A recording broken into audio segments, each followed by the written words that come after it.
Hello and welcome to the Horsepower Show podcast. My name is Ajinkya. My name is Sayyam. Yeah, and today we're going to talk about everything cars related news, and we've got a lot of news to talk to you guys about.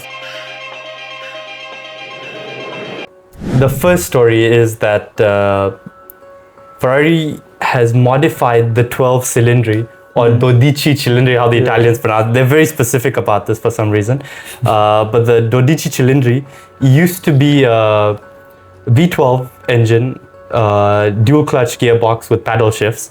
And they've done this weird thing. They're calling it the Manuale by wire system, which is harking back to their gated manual. And I know a lot of enthusiasts like the manual. Oh, I love it. It's very vintage aesthetic, whatever you can say. It gives a different vibe. I mean, I'm kind of torn about it because I love the 12 cylinder. I love all the V12 Ferraris that they're doing.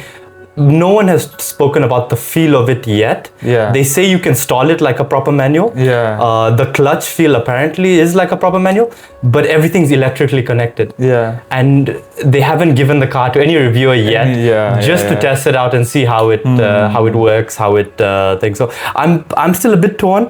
They're saying that it's going to be limited to 1,499 units. Wow. So very limited edition car. We'll probably never see one in India, unfortunately. Maybe some guy will just have it. We'd love to. We'd love to.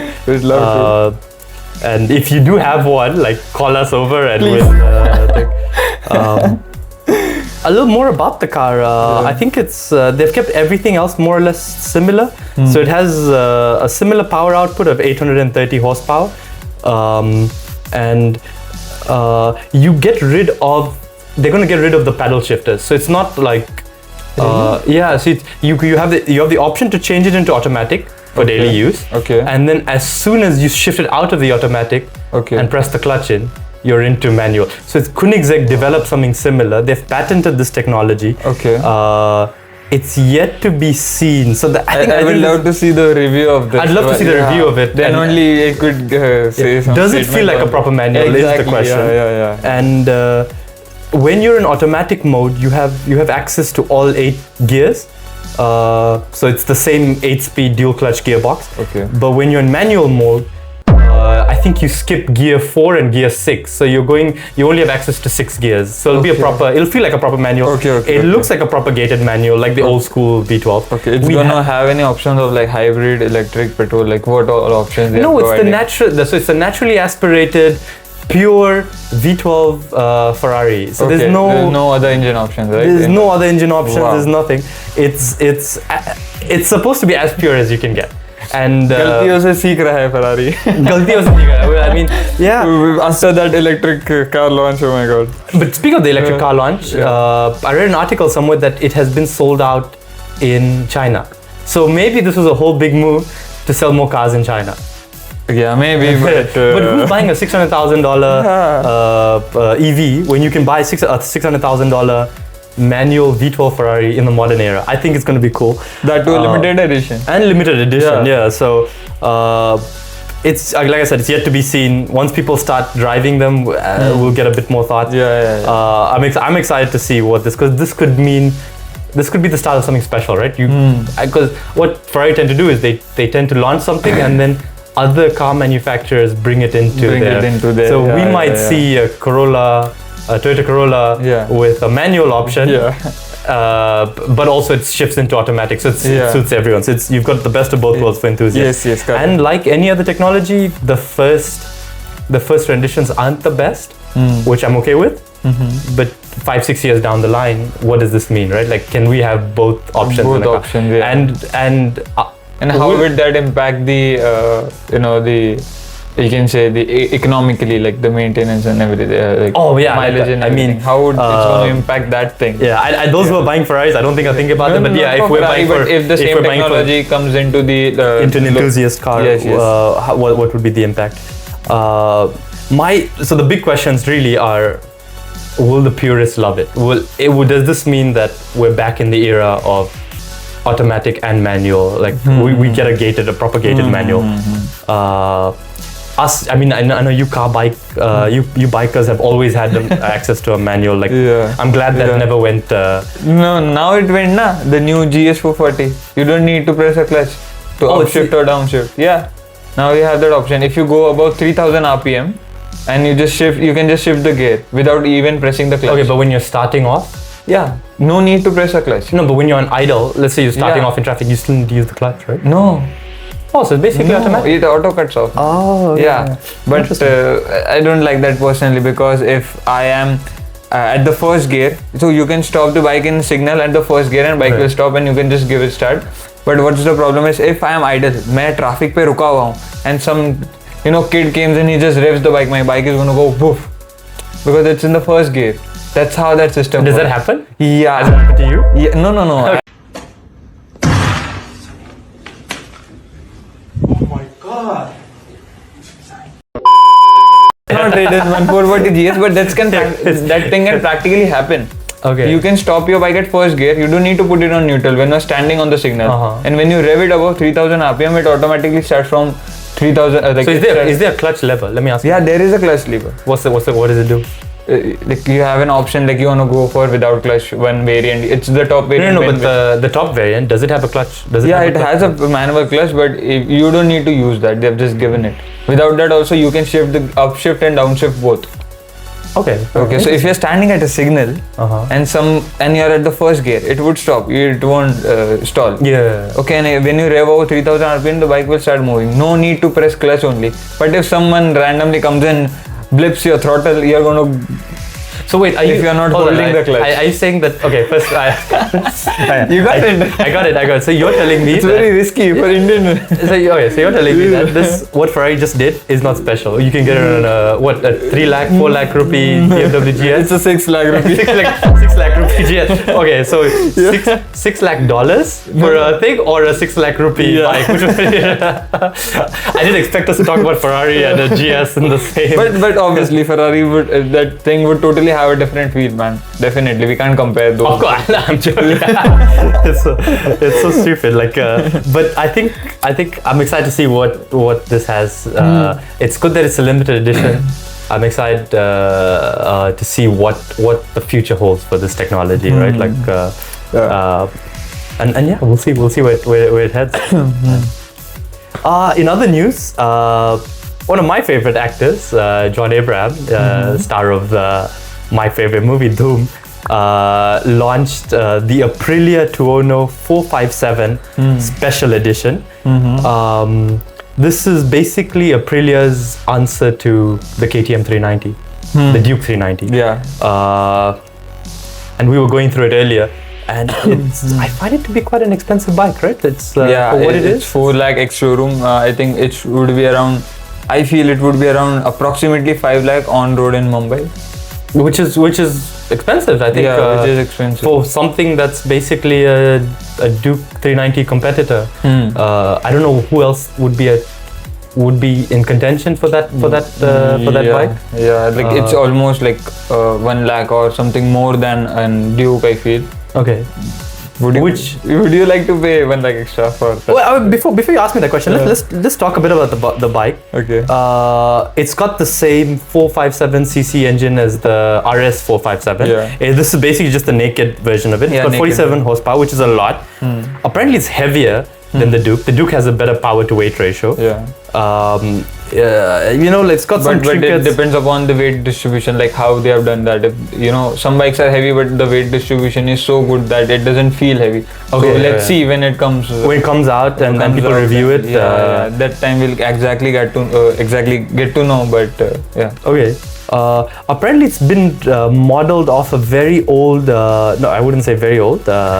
But a 2006 Tuono 1000R. So that's where the styling comes from. I'm a bit polarized on the styling. I think KTM always had these like wild designs, and people have grown used to it. But I think Aprilia, we always look at it as this elegant Italian, a bit subtle, and or beautiful. I just say beautiful, maybe not subtle, but at least beautiful. But I just don't think this bike is beautiful. And if I'm going to spend close to 5 lakh rupees on a bike, I would like people to know what I've bought. I don't think I don't think non-bike people would know what I have. You know, that's my issue with it. It doesn't feel special. Yeah. And if I just do a quick comparison on the KTM 390, the 390. Yeah. Okay, one good thing is it's got a twin-cylinder engine, parallel twin. But is that worth 1 lakh? That was your question, right? Yes. Would I spend an extra 1 lakh rupees on basically an extra cylinder? It revs slightly higher. It's got a bit better torque. It's an aluminium chassis too. Whereas the KTM Duke has a steel trellis frame. Man, it's a difficult one. Huh? If you're in the market for a bike, would I go for it? It accelerates slightly better. Yeah. It's got better gearing. Yeah, it would be obviously more refined, I feel, because more refined with the parallel twin engine. Exactly. Yeah, it just really depends how deep your pockets are. I would still, I don't know, man. I would still. Yeah, but personally, I didn't. If you're in a budget, I think the Duke's the best option. Yeah, and if I compare we only talk about the looks, I would. Yeah, the Duke has a better look. The Duke. Okay. Let's talk about the Duke's looks. I like the way the Duke looks. I just don't like the color. Yeah. I don't like that orange. If they remove that orange color, the Duke looks the perfect. If they did a more subtle, like a matte black or a grey version. Yeah, I feel they should remove a different color in just which the color option. Yeah, the color option, and don't make it as a full. Just have a specific units of that. For the guy who doesn't want limited edition, but have a limited number of pieces for that color. Yeah, I mean, it doesn't have to be limited edition. I just feel like maybe if you have it. There are people who like the Duke, they just don't like the crazy fairings and all of that. So just give them a more subtle option. I think. Yeah, give them a subtle option. I mean, KTM, if you're listening to this, man, come on. Like, I love your bikes. I think they ride well. I just don't like the loud, flashy color. The flashy color. The orange. And the previous gen had the orange rims, which was just the worst option. Worst option ever. Man. That's my only gripe with KTM. That's the only gripe with KTM. I think they look great. I like the daytime LEDs and okay. You know, now I'm convinced. Yeah, I would go for the KTM 390. Yeah. And I would respray it. For like what, 2,000 rupees you can get resprayed, right? Yeah, you can do powder coating or something like for a long-lasting thing. Yeah, because it doesn't make sense for just one extra cylinder and an aluminium chassis. Yes, aluminium chassis will give it a stiffer ride. Not a lakh rupee, I feel more than that. More than that, right? Yeah, more than that, I feel. No, compared to the Duke, it's 1 lakh, right? No, it would be more than that when it comes to on-road price. Yeah, okay, fine, with all taxes and everything. Yeah, more than 1.2, I feel. Yeah, man, I don't know, Aprilia. I don't know if I love John Abraham, but I don't know if John Abraham's worth spending more than the thing. So it's a tough ask. I think it'll be interesting to see in terms of sales. If you want the power, the performance, everything which KTM has, but don't want the KTM logo, then one person should go for it. You know, some people are specific that they definitely don't want to buy KTM. There is a thing in India, you know. It has that impression. It has that reputation. Yeah. So that's the only condition where one person I would go for fair enough. I think if you don't want to ride, and that's the best advice we can give. If you don't want to ride with that reputation, spend the extra money. Spend the extra money. And maybe Aprilia knows it. Exactly. And that's what they're charging that extra. Exactly. They're charging that money. All right. Okay, moving on to our next story. We're going to have to talk about the controversial news, E20 fuel. I think we spoke a bit about it last time. And I feel like there's updates in social media chatter about it. All the time. Now recently there's in Pune wala, if I'm not wrong, he also jumped into this, and today is the strike. Today is 5th July, and so as the day we're recording this on 5th July, and there's some they are going some strikes in Delhi. They are officially there were strikes regarding the education thing and all, but now it's also for the ethanol thing. First person, I think he is the first person who officially dived into this, and now they are having a huge strike for this in Delhi. Okay. So that story is ongoing. We'll probably update you in the next podcast on that. I hope so. That gives some impact to that ethanol thing. because of this in Pune wala. No, it's good to see that there's a lot of the communities banding together. They're not shying away. They're ready to talk about. They're ready to speak out against this ethanol blending. I don't think anyone has benefited from it apart from you know who. He's become like a Harry Potter villain. Right? Oh my god! And it's so shocking that over the course of the last week, the official statement was that this is an ongoing experiment that we haven't opted for. We haven't opted for this experiment. Experiment करना हमारी गाड़ियों पे experiment कर रहे हो यार. I don't get the point, man. And I think it just feels like very haphazard, that they don't know what they're doing, and it just feels like one big money making machine. I just have like one thing to say. If you want to, go for the ethanol thing, go for it. We don't have a problem. We support the environment, everything. Just give it an option, man. Give it an option. Give it an option. That's it. Baat khatam ho gaya. And I am going to say something controversial, but if like, I feel like individually we don't have that much power that we can, we are trying our best. We are doing strikes and everything. But I have a suggestion. I might be wrong, but I feel that this is my personal opinion, okay? I feel we should stop buying new cars and bikes for the next 6 months. So it will put that pressure on the manufacturers of all the bike companies, and they have that power that they can put the pressure on the government. Okay. So I feel it could work like that if we do something like that. So I'm just bringing up an article also, now that you mention it. Hero Splendor released a flex fuel bike that can handle 85% ethanol in the entire country. Guess how many they sold? I guess. Yeah, there are few numbers I got to know, but I don't know the exact number. That's what sparked this, that they said it's an ongoing debate. They sold 3. In worldwide India. In the whole of India, they sold 3. And that's what has sparked this debate of, do we really want this ethanol? Do people really care about flex fuel? And why reinvent the wheel is the basic argument, right? Like we have exactly. The flip side is you don't want to be dependent on foreign fuel and all of this. But I mean, India's growing. We need to depend on it. The alternate is electric. If you're not interested in petrol, I don't think so. This is the solution. This is definitely. We have electric. We have that. I guess hydro. And the market speaks. The market speaks for it. They sold 3 units on launch day. Yeah. And they expected 1 lakh. Like I think their target was 1 lakh in the span of a week. They sold 3. I mean, people vote with their wallets, and they've spoken about this flex fuel. Has finally put an end to the debate that people want ethanol blended fuel. Yeah. In our next story and our last story, BMW. They're known for some controversial designs over the years. Yes. And they just released the X5, the new X5, the 5th generation of the X5. And I think I don't know. It's been a bit of a polarizing design. I'll ask you on your opinion, but let's talk about the car first. Okay. It's set to launch in October. I don't know when we'll start seeing them in India. Probably in the first quarter of 2027. They've announced that it will officially be sold as a petrol. There'll be the higher end models will have a V8, which will be the X5 40. There'll be a diesel variant. There'll be a plug-in hybrid, and there'll be an EV, and there'll be a hydrogen powertrain. Oh wow! Which is quite exciting. Yeah. It'll start at about $71,000, which is about 70 lakh rupees there and thereabouts.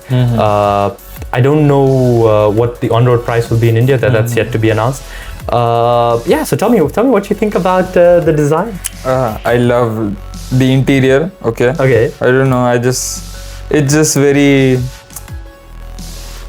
soothing for eyes, you can say. I don't know. It just feel relaxed. Okay.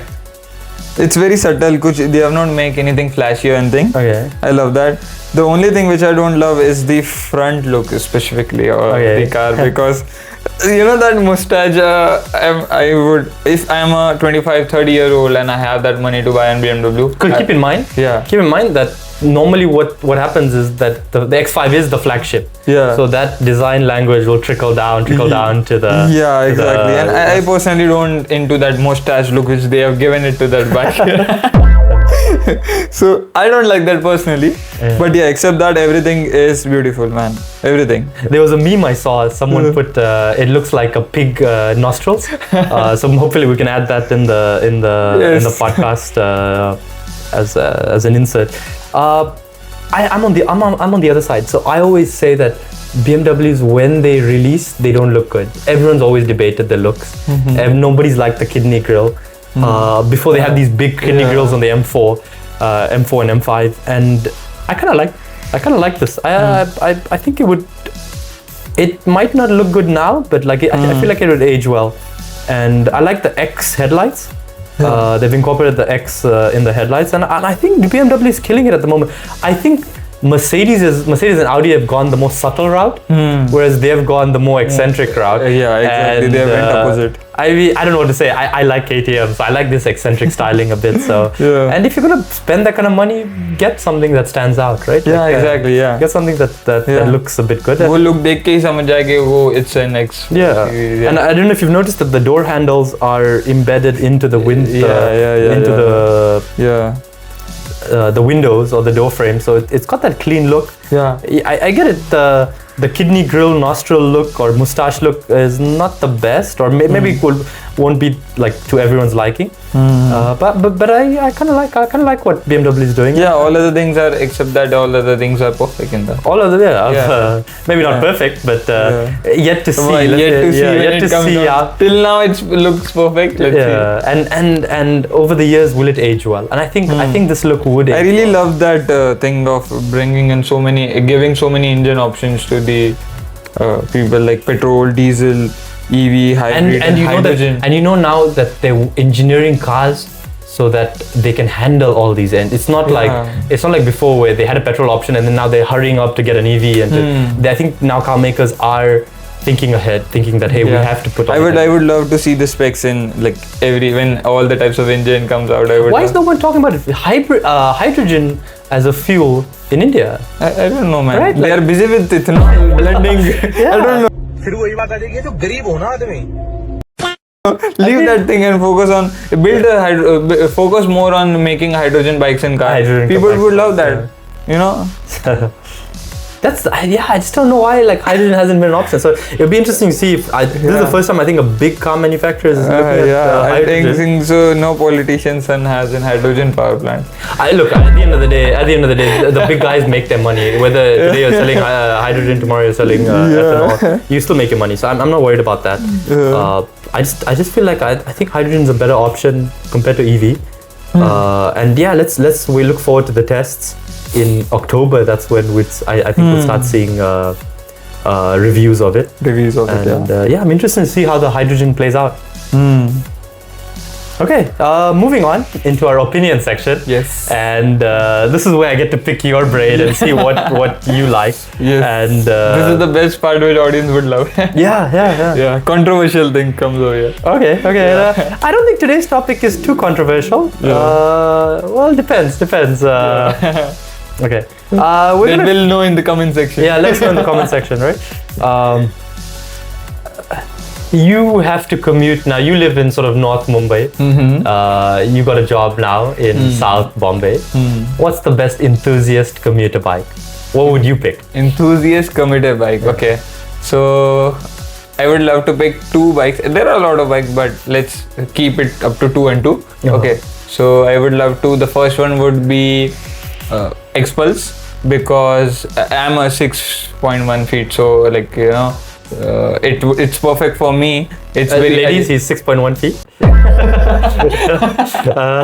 So X-Pulse. It's more agile. You can give, and if we see economical wise, you can get in decent mileage on that. And we all know the roads of Mumbai, right? So it's perfect for those. You can eat those potholes in breakfast. So I don't mind, going for that bike. And everything. It's lightweight. Everything is perfect.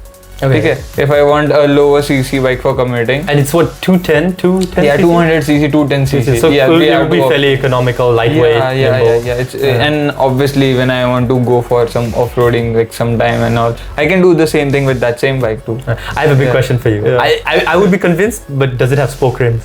Yeah, it has. It has spoke rims? Yeah. Oh, okay, wow. Obviously, it's an off-roader bike, man. It Okay. has to have spoke rims. Oh, then maybe I should. That should have been my option. Yeah. I didn't realize it had spoke rims. Yeah. So the first one would be Express, and the second one I would go with, it would be Royal Enfield's Gorilla, because it's going to be controversial in comment section. I know that, but I feel that that bike is a bit of an all-rounder. I can commute good in city. I can go for some, sometimes if I'm going on touring, I can go for that. I can do a good amount of off-roading and stuff with that if I want to do. It's all-rounder bike, and you can use that for city because I want something to be stand out. You don't see much of a Gorilla in streets. It's I think you look cool with a Gorilla compared to the cool. I think the Gorilla is. I haven't seen one on road to be honest. So. And it's going to be controversial when it comes to look, because few people don't like the look of Gorilla. So, but yeah, I love the look. I love the huge tires on it. The braking has improved a lot. It's a practical bike, you can say. It's a good answer. I love the power of that bike. The low end torque is very good. So for city, it's the best. I well, how much power? I think 25-30 horsepower, right? More than that. Really? Yeah. Oh, that's decent. That's decent power then. Yeah. We'll Google. What about your two bikes? Tell me about your bikes. Man, okay. First of all, commuting in this weather I think would be really difficult. But yeah, let's not take weather into the equation. I'm a KTM fanboy, as you know. So I wouldn't go for the 390. But I feel like the 390 would be a bit much. So I'd go for the 250 KTM Duke. And I think it's just the best agile bike you can get on the market. I think it's 2 lakh rupees to 2.3 lakh rupees on-road price. And it's got everything you want. It looks good. Okay, yeah, looks subjective, but it's got everything. You can handle it. It handles well. It handles bumps well. I mean, I know you want to go through potholes, but if you're an agile bike, you can go around potholes too. And it's just a fun. Not always, but you can. I just feel like everyday commuting. I think it's 20 kilometers from North Mumbai to South Mumbai. 20 kilometers. I mean, you're gonna have an exciting 20 kilometers every day, and coming back exciting 20 kilometers, right? Yeah, and we all know the braking of KTM, so no words on that. Yeah. And the other one, I know we discussed this off camera. But the other option I would go for was the TVS 310 RTR. It's underrated bike. That's underrated bike. It's cheaper. It's got a ton of power. It's packed with features. Jitna I know about TVS, they have loaded that bike with features like cruise control, this, that, all. You've got a lot of features in that bike. You've got everything. I think it looks pretty decent too. It's also understated, so it's not got the impression that KTM has or BMW has, or like this guy's just sort of some rich guy. And it's got pretty much everything you need. I think they're quite underrated bikes, right? It's got no one's really talking about it, and I feel like because no one's talking about it. It's with the fairing option in that, which we have, that 310 Apache RTR, people are still buying and going for that because it's an alternative. Like, it's just a copy of 310 GS BMW. Okay. But no one is talking about that. I don't think I'd go for the BMW option. Like, I think let's just rule that out. You're going to spend too much money. And I think the naked bike option is better for commuting because you're just sitting more upright, more comfortable. It's, and there is no fairing, so you can get better wind, wind cooling. Wind cooling from that. And anyways, they have liquid cooling, but still it makes more easy. Okay. Especially in cities. And I just look at it. It's got an aluminium frame. It's got everything a high-end bike has. I told you it's an underrated bike. And the looks are good, man. The looks are good. The front face. It has a, again, one more option if someone don't want to go with KTM. Okay. So in short, basically, our three options. You're saying the 210 Adventure what was X-Pulse, Hero, X-Pulse 210, and Gorilla 440.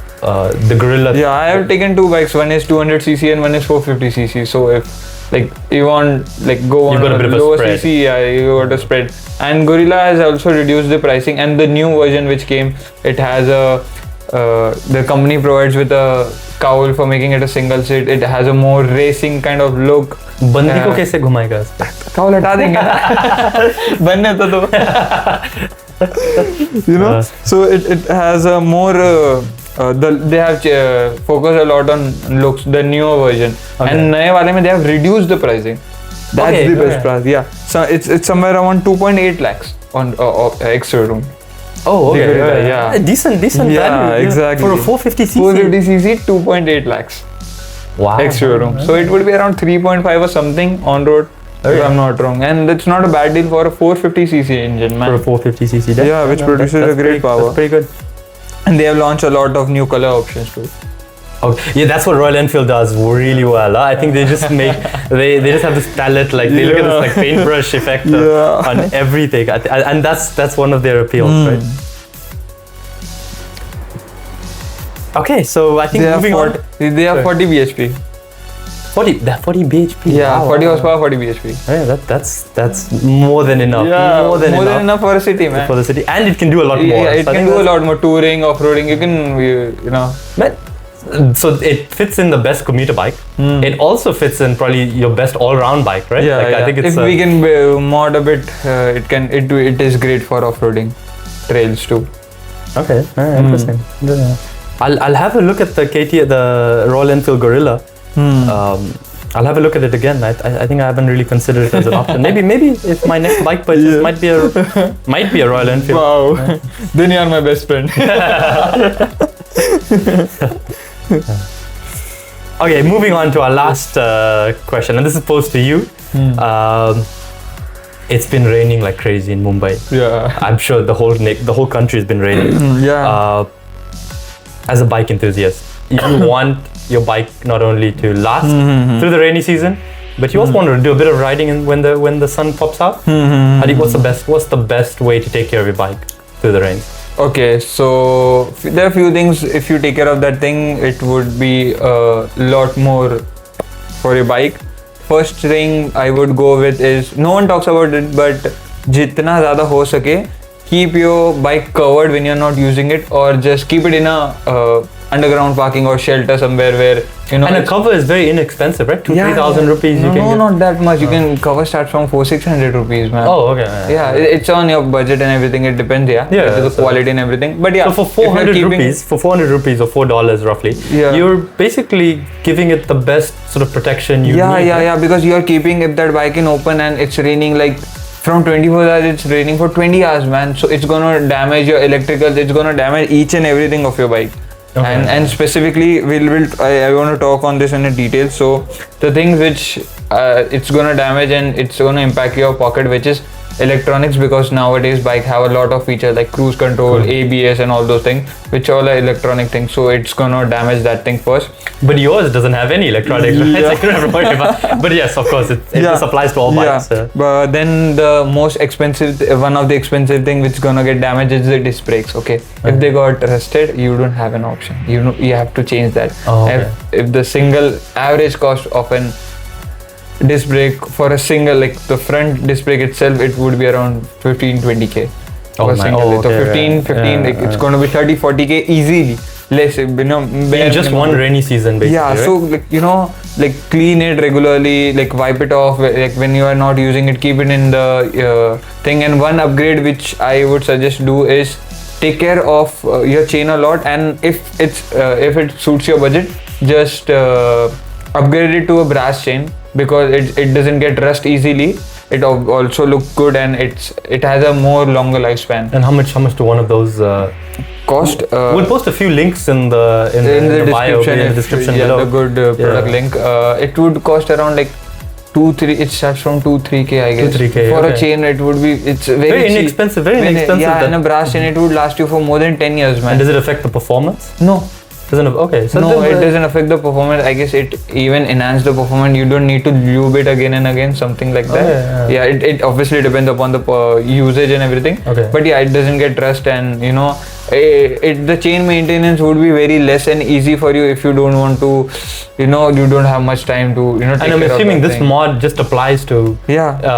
It doesn't apply to the wet season, right? It just applies across the board. I think Yeah, and obviously one more, the last thing would be do a proper use of WD-40 wherever it's needed. Yeah, the WD is your best friend basically. Yeah, in it's your anything. best friend in rainy season. So yeah, that would be thing. Agar one is doing this much, it would be more than great. The bike will last more than 10 years easily. And then what you also mentioned, you mentioned obviously how to take care of your bike, but what would you do if you want to actually ride your bike during the rainy season? Yeah, I don't think so. If you are riding your bike, just there are a lot of.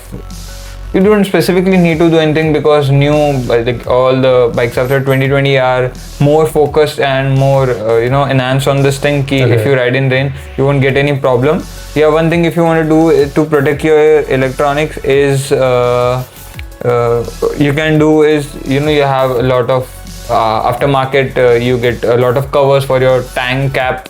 For your electronics over there, like indicators and all those things, you can just purchase that thing. And except that, this is not a sponsored video, by the way. But but we just want you guys to protect your bike and be safe out there, man. Be safe out there. And one more thing, if you have had some aftermarket lights or everything, like the fog lights and everything, just take care if they're waterproof or not, and if they're not, just remove it.